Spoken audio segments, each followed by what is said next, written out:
Olá, bom dia, boa tarde, boa noite. Eu me chamo Suelen Cordovil da Silva, eu sou professora aqui na Universidade Federal do Sul e Sudeste do Pará, e hoje eu estou aqui para falar um pouco sobre a importância dos estudos, né, do Fantástico, e também falar um pouco do meu projeto de pesquisa, como é que está sendo aqui, né? Hoje nós inauguramos o segundo seminário do Fantástico da Amazônia, e é uma honra, um prazer muito grande estar aqui, né, e compartilhar com vocês essas informações. São coisas que eu tenho estudado e também para debater, né, tirar dúvidas, enfim. Temos, assim, muita coisa para conversar.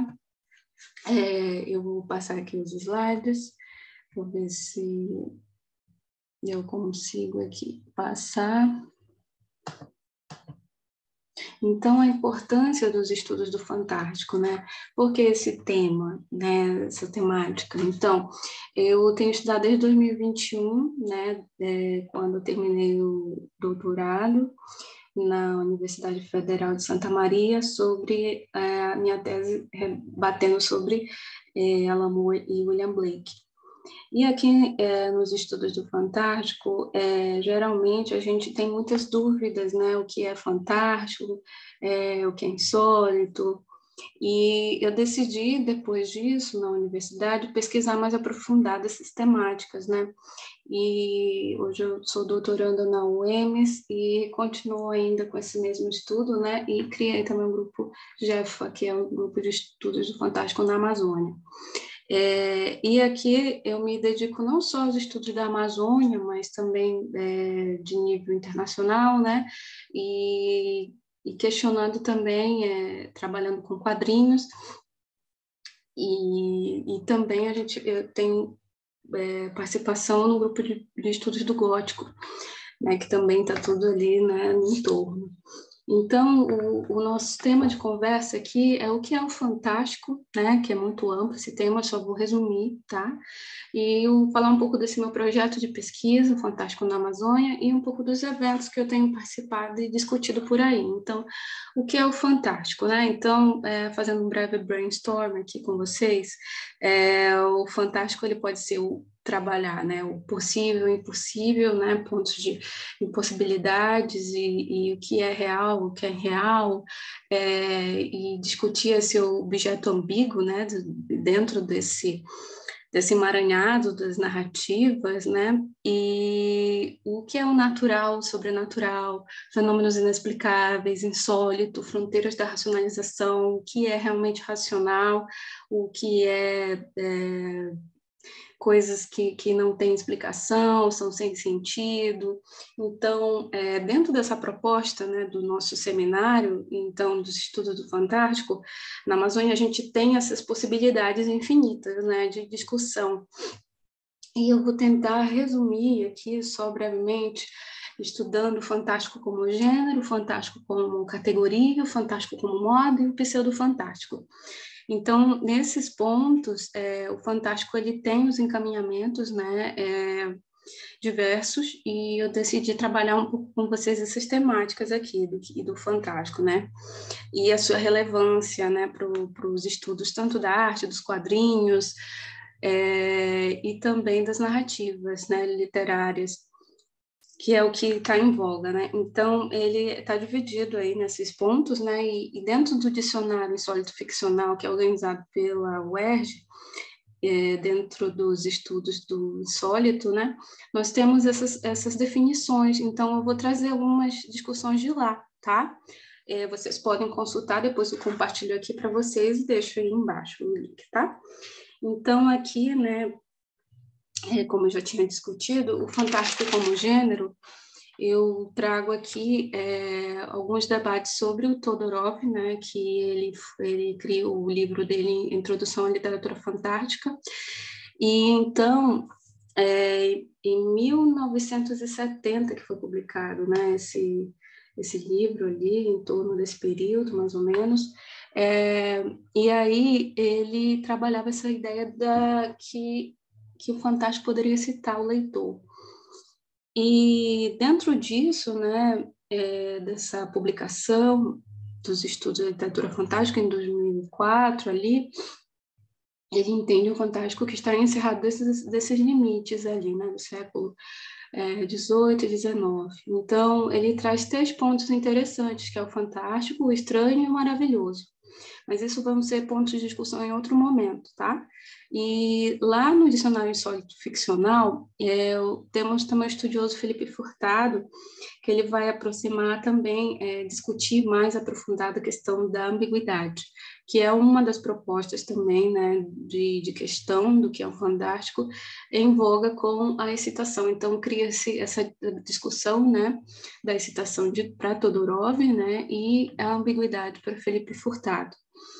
Então, a Marisa Khalil, professora que estará também conosco, ela discute ali que o Furtado aproxima da noção da excitação desenvolvida por Todorov, uma vez que é por meio da ambiguidade planteada no texto que as personagens e, por consequência, o leitor excitam.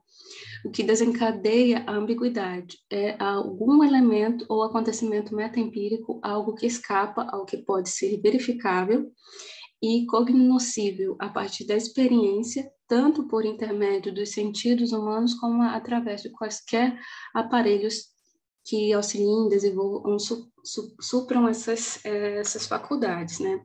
Então, aqui ela trouxe temáticas do Felipe Furtado, né, que vai questionar isso. Então, vocês podem ver que é um leque de informações sobre o que é o fantástico. Aqui eu vou tentar trazer breves pontos, e aí a gente pode ir destrinchando aqui aos poucos, né? E o que o Todorov traz, né, 3 pontos bem legais no trabalho dele, como essa excitação é desenvolvida, né, que ele traz aqui diante de um certo fato, que é essa visão ambígua, que o Felipe vai se aprofundar mais, né, e diante da explicação natural e da explicação sobrenatural. Então, ocorre por esses 3 caminhos, essa excitação, né, e o primeiro e o terceiro, eles têm que, de fato, serem realizáveis, porque senão não pode acontecer o caso, né, do processo de excitação, né? O segundo, que é relacionado, por exemplo, à explicação natural, ela pode ocorrer ou não, né, no processo ali da leitura, né, já diante da explicação do sobrenatural, o leitor, que é no terceiro contexto, né, que ele descreve esse processo discursivo do que é a excitação, dentro do processo da leitura, né, como esses níveis semânticos, essas possibilidades infinitas de leituras insólitas, e esses níveis, né, de leitura podem e são primordiais para a constituição do fantástico, né, no texto, e também o aspecto do verbal do discurso, né, como isso é construído, que ali entra na visão ambígua, que é do processo do fato em si, que o Felipe Furtado menciona aqui nessa citação, né, por meio da ambiguidade planteada no texto, e as personagens, e por consequência o leitor, excitam, né, eles descobrem esse momento do complexo, né, do que é um processo de excitação, tá bom?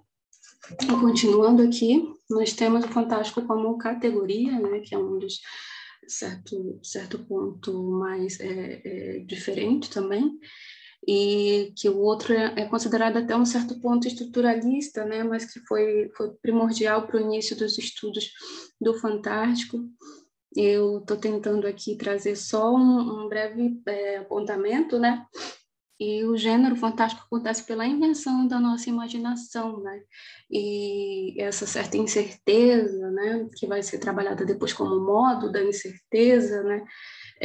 O Todorov nomeia como uma excitação do leitor, né? Que ele vai recuperar ali a professora no outro momento como modo. E aqui nós vamos ver especialmente sobre o fantástico como categoria, tá?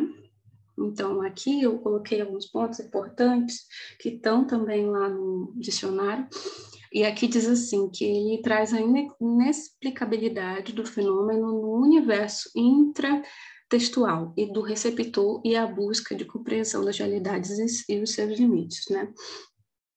Então, aqui nós podemos configurar, né, essa questão do que é inexplicável, né? E um dos pontos também que configura como categoria é o medo metafísico, né? Feito inevitável de preocupação com a impossibilidade de conceber a coexistência do possível e impossível. Então, aí entra as discussões de Davi Roas, né, que é um professor que ele é da Universidade Autônoma de Barcelona, ele está lá na Espanha desde 2008, esses estudos, né? E aqui a proposta da Rosalba Campra, né, essa questão de desestabilizar os limites que nos dão segurança, é uma proposta aqui nesse processo de considerar o fantástico como categoria, né? E aí ela diz assim, a noção de fronteira, de limite intransponível para o ser humano, apresenta-se como preliminar do fantástico, estabelecida a exigência de dois estatutos da realidade, a atuação do fantástico consiste na transgressão desse limite. Então, esse estranhamento da realidade, não familiar, compreensível e ameaçador, né, estão presentes em linhas gerais, né, nesse processo de considerar o fantástico como categoria. Questionar as validez do sistema, né, que de fato como se colocar, né, diante desse contexto. E se configurando assim como um caráter inexplicável, né, e até encaminhando para o insólito, né? Então, continuando aqui, temos muita coisa para conversar. E a Marisa Calil, ela destaca também que Furtado, ele, fundamentado em Jackson, Bezerra e outros estudiosos, mostra os leitores a possibilidade de compreender a literatura fantástica como um modo.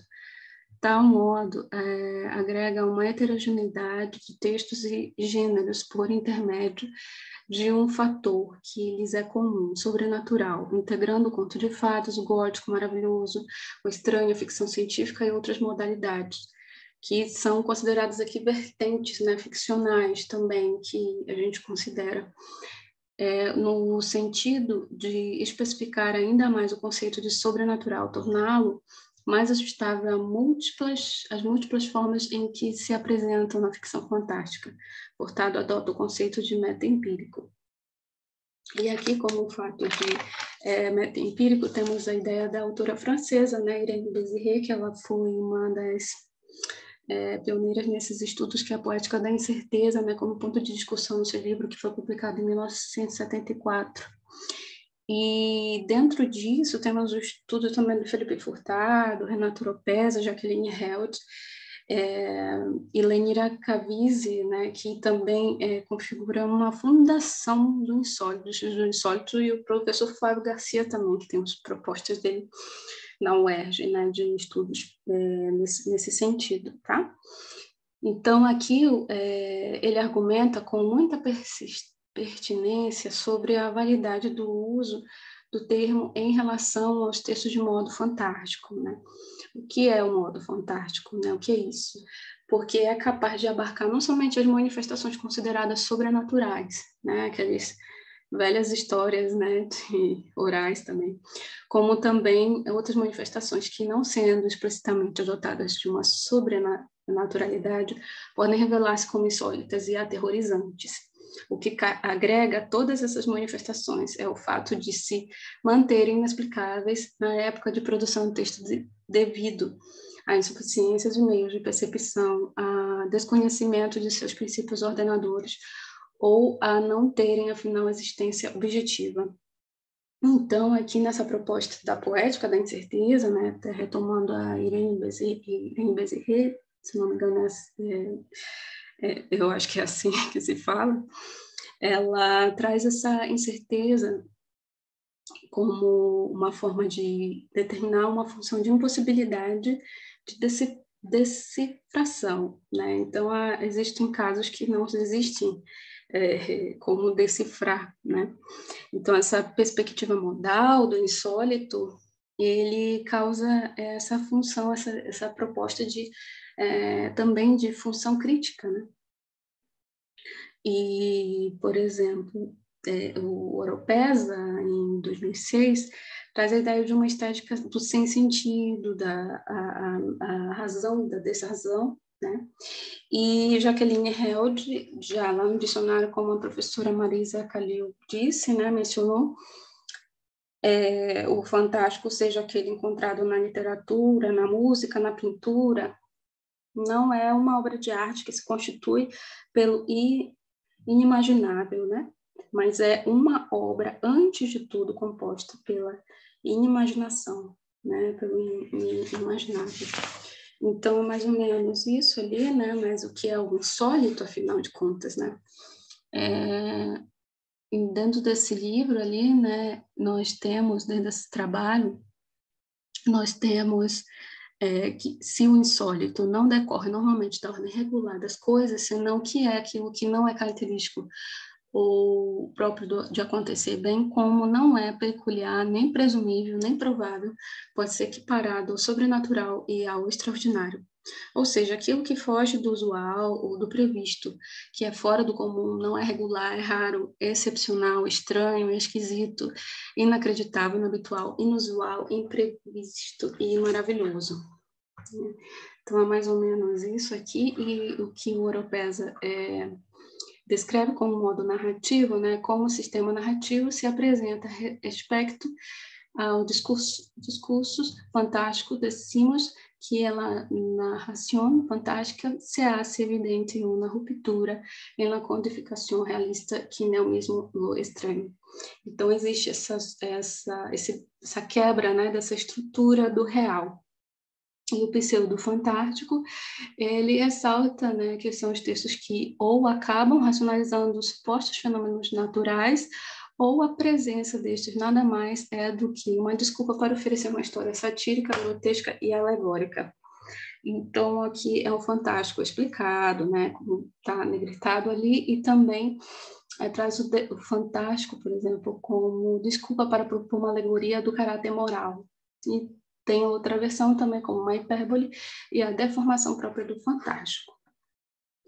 Já a Rosalba Campos, no seu livro, aqui ela traz essa ideia aqui, que não são muitas os personagens que, por ambição de poder, ou pacto com o diabo, ou por curiosidade mais ou menos culpável, chegam ao modo voluntário a um enfrentamento. O enfrentamento não é buscado, às vezes nem sequer é imaginado. O intruso é sempre o outro. Se tivéssemos a fraqueza de escutar suas razões, não correríamos o risco de terminar cedendo totalmente nossos espaços. Não terminaríamos reconhecendo como um de nós. Então, essa possibilidade, né, de conhecer, né, os estudos do Fantástico, essa importância dos estudos do Fantástico é isso, né, é você conseguir tentar desmembrar essa limitação, mas com uma certa possibilidade de busca de compreender essa poética dessa incerteza, ou até uma busca de tentar ceder, né, esse limite que é nos imposto pelo real, né, que entra nessa eterna busca, né, de entre o real e irreal, o que mais? E dentro dessa proposta de encontrar, né, um intruso como um monstro, seja lá o que for, né, e como até um espaço, uma sociedade, não sei. E entra nesse contexto aqui de limitações, que o fantástico entra justamente para subverter, né? Então, aqui que eu já tinha mostrado antes, esse dicionário, eu dei uma pincelada aqui nas temáticas, vocês podem explorar mais lá, tá? E aqui temos também a editora Dialogartes, que compartilha textos interessantes e gratuitos para vocês baixarem, tá? Temos esse livro aqui também lá na Dialogartes, que eu fiz um artigo trabalhando as monstruosidades da literatura paraense. Temos esse número aqui interessante, que fala sobre o boom da ficção científica, né? Bem legal. E também temos esse nosso projeto que está em andamento, ele tem a intenção também de trazer estudiosos aqui, vocês vão ver nesse nosso seminário que temos trabalhos do William Blake, né? Temos trabalhos do Alan Moore, que também é uma proposta, né, de a gente não só tratar de questões da Amazônia, mas também avançar para outros pontos que a academia também precisa trazer, né, esses limites, quebrar certos limites, né, fazer esses diálogos. E é muito complexo, né, essa missão. Então, desse modo, aqui eu observo a Amazônia como uma região que carrega uma diversidade de relações, né, com os estudos do gótico, literatura fantástica. E ela traz essa conexão dialógica com o universo fantástico próprio da Amazônia e com obras ficcionais estrangeiras e nacionais que resgatam esse viés, tá? Então, uma pesquisa aqui, né, em andamento, eu trouxe esses pontos para refletir com vocês o que é, né, o fantástico, brevemente. Nesse caminho de investigações e colaborações desses assuntos, participo de 2 grupos de pesquisa, né, que tem o professor José Clay, da UFPA, né, que é o GRE Amazônia, e os Estudos do Gótico, né, também lá coordenado pelo Júlio França, na Universidade Estadual do Rio de Janeiro.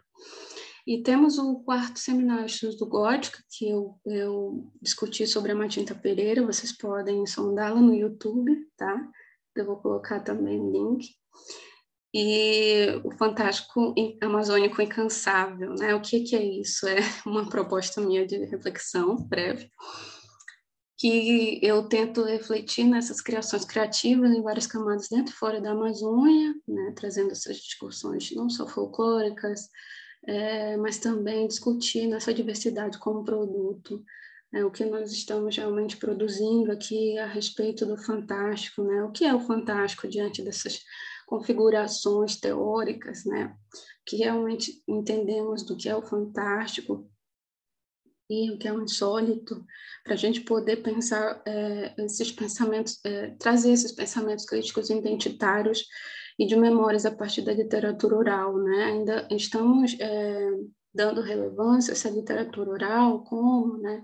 Então, esse Fantástico Amazônico Incansável, o que também eu faço parte também do projeto de extensão e recuperação disso através dos quadrinhos, né?